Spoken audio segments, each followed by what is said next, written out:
ফারুক সানি ভাই আপনাদের মাঝে আসছেন গণসংযোগে এবং ওমর ফারুক সানি ভাই আপনাদের সবাই ওমর ফারুক সানি ভাই আপনাদের মাঝে আসছেন গণসংযোগে এবং ওমর ফারুক সানি ভাই আপনাদের সবাই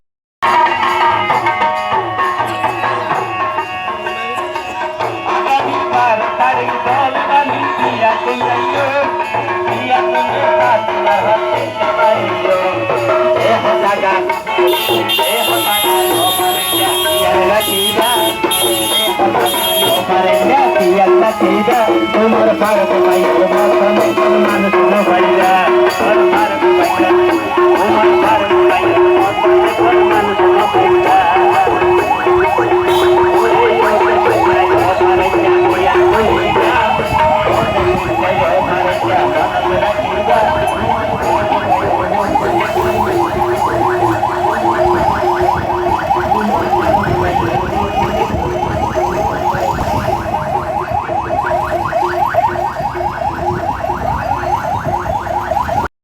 বক্তব্য রাখবেন। আসলে পথসভা গুরুত্বপূর্ণ বক্তব্য রাখার জায়গা না, গুরুত্বপূর্ণ বক্তব্য আমরা উঠান বৈঠকে রাখতে পারি।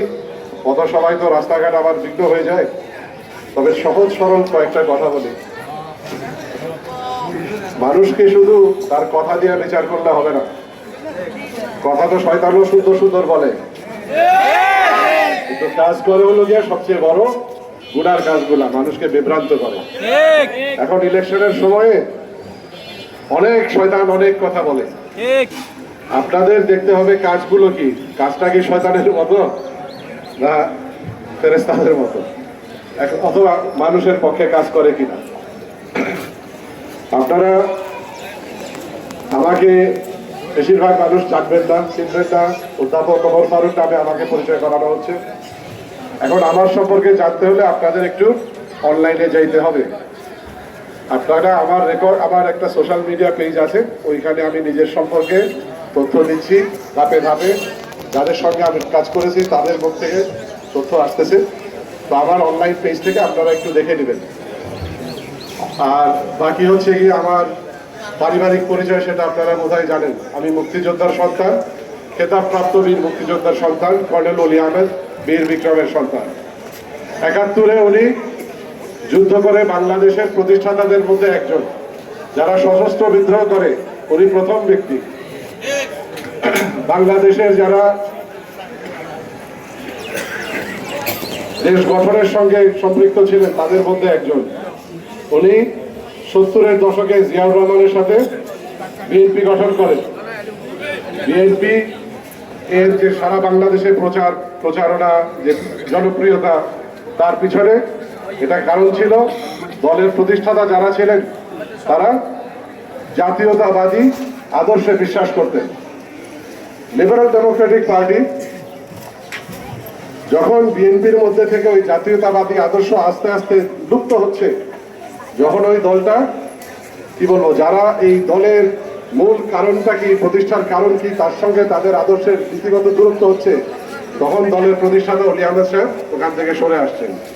আর আজকের যুগে এসে উনি সরাসরি ওই দলের কিংবা ওই জোটের বিপক্ষে অবস্থান নিয়েছেন। আপনাদেরকে এই জিনিসগুলা শুধু কথা দিয়ে বুঝলে হবে না, কাজ দিয়েও বিচার করতে হবে। আপনারা দেখবেন জিয়া সাহেবের সময় মনোনয়ন দিতে টাকা লাগতো না, তারা খুঁজে খুঁজে মেধাবী মানুষজনদেরকে এনে মনোনয়ন দিতেন। আপনারা জানেন ৭০-এর দশকে ৮০-র দশকে বিএনপির নেতৃবৃন্দের ব্যাপারে জানেন সবাই, ইতিহাস ঘাটলে দেখবেন। আমি জনে জনে নাম বললে বক্তৃতা লম্বা হয়ে যাবে। আর আজকের দিনে যে মনোনয়ন দেওয়া হচ্ছে সেগুলাকে আপনারা তুলনা করলে বুঝতে পারেন কি অবস্থায় হয়েছে। আজকের বিএনপি ঋণ খেলাপি এবং চাঁদাবাজদের দিয়ে গঠিত একটা দল, জাতীয়তাবাদ বিশ্বাসী তাদের মধ্যে নাই। জাতীয়তাবাদের কোনো বিশ্বাস যদি, আদর্শ যদি থাকে, সেটা লিবারেল ডেমোক্রেটিক পার্টি নিয়ে চলে আসছে। ওই আদর্শ অলি আহমেদের দলে আছে, ওই আদর্শ আমাদের দলের নেতাকর্মীরা ধারণ করে। বিএনপি ওই আদর্শ ধারণ করে না। বিএনপি আজকে মানুষের টাকা খাওয়ার ইনকেলাবিদের কাছে মনোনয়ন দিচ্ছে। তাদের যে ইশতেহার দিচ্ছে, বানোয়াট কতগুলো ইশতেহার দিচ্ছে, এই কার্ড দিবে সেই কার্ড দিবে, খালি দেওয়ার কথা বলতেছে, কিন্তু দেশটা গঠন হবে কিভাবে সেই ব্যাপারে তাদের কোনো ধারণাই নাই। দেশ খালি তাদের ব্যবসায়ীরা গঠন করবে নাকি দেশ কি খালি তাদের মনোনয়ন প্রাপ্ত ব্যবসায়ীরা গঠন করবে? তাহলে তো তাদের লাভের অংশ দিতে দিতেই আপনারা ফতুর হয়ে যাবেন। অন্যদিকে আমাদের জোটগুলা দেখেন, 11টা দল যেগুলা করেছে একসাথে হয়েছে, এরা কোনোটা কিংস পার্টি না। বিএনপি হলো kings party, Awami League kings party, Jatiya Party kings party. আর এই 11টা দল যেগুলো আছে এগুলো সব গণমানুষের দল, ওগুলো হলো সরকার থেকে চাপায় দেওয়া দল। আর আমাদের জোটটা হচ্ছে নাগরিকদের নিয়ে, নাগরিকদের সংমিশ্রণে তাদের গড়ে তোলা দল। 15 বছর জোর জুলুম সবাই সহ্য করে আসছে, এত কিছুর মধ্যে একটা দল সংগঠন টিকায় রাখা সহজ কথা না। সবচেয়ে বেশি জুলুম হয়েছে জামাতের উপরে। জামাতে ইসলামী যেহেতু সংগঠিত দল, তাদের মানুষজন টেন্ডারবাজি চাঁদাবাজি করে না, সৎ পথে থাকে, তাদের মানুষের মধ্যে গ্রহণযোগ্যতা বেশি, সেই জন্য আওয়ামী লীগ সরকারের সময় অনেক বেশি জুলুম হয়েছে, সবার উপরেই হয়েছে, লিবারেল ডেমোক্রেটিক পার্টির উপরেও হয়েছে।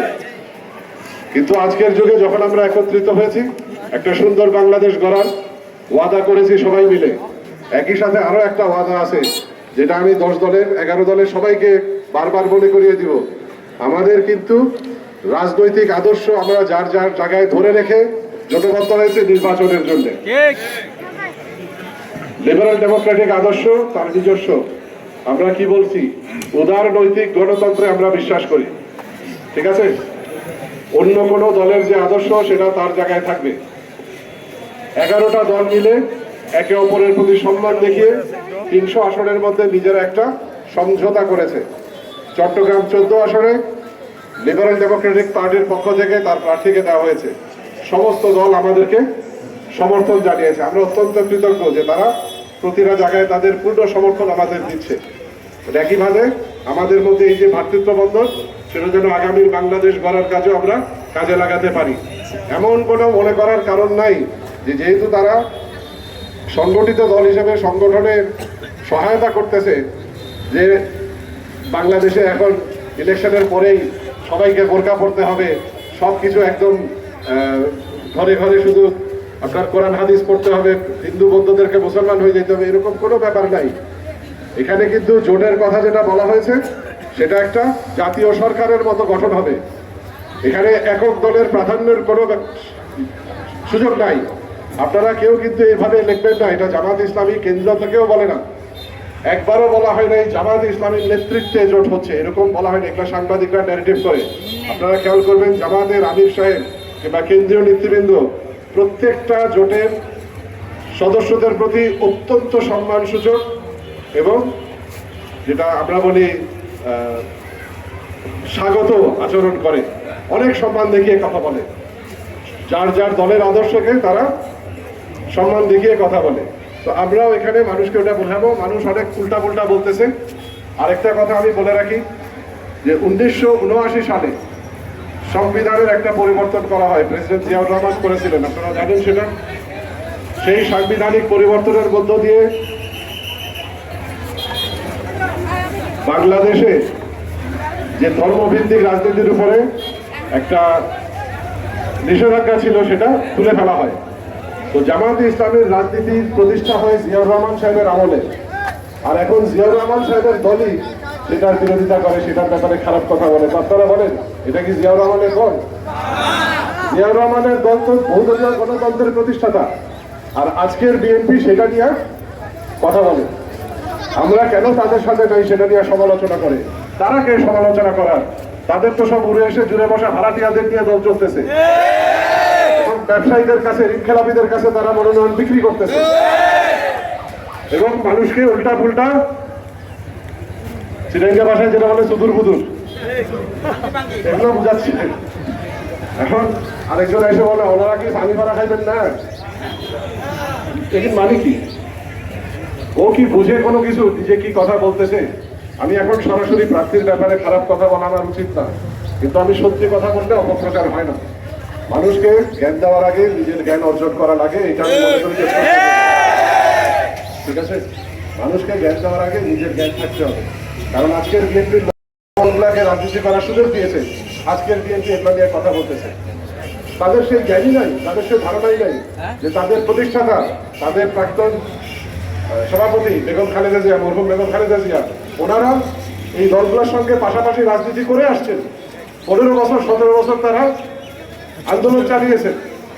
তাদের সঙ্গে চুক্তি করা হয়েছিল, 18 দলের চুক্তি ছিল যে আমরা ভবিষ্যতে একজোটে একসাথে যারা মাঠে রক্ত দিয়েছি, জুলুম হয়েছে, জেল খেটেছি, মামলা খেয়েছি, আমরা ভবিষ্যতে একসাথে থাকবো।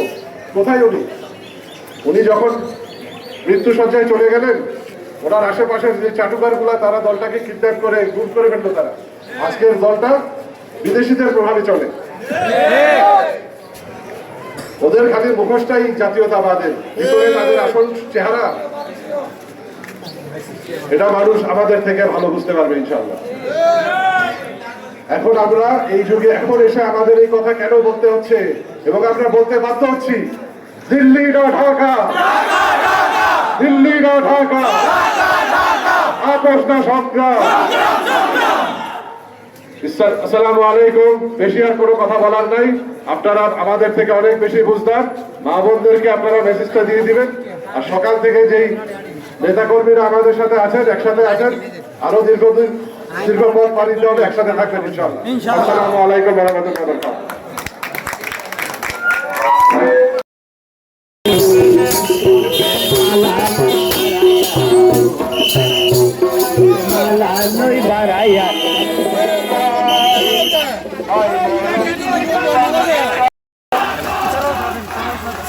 আল্লাহর আইনে চাই ছাত্রদের শাসন।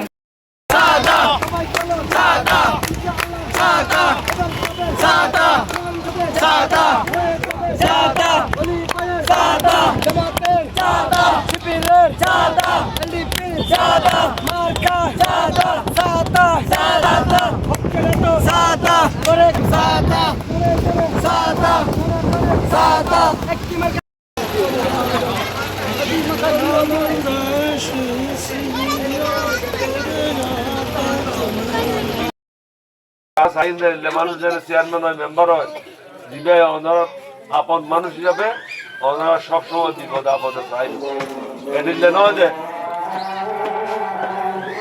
আচ্ছা, সালাম আলাইকুম। দেখো বাবা দেখতো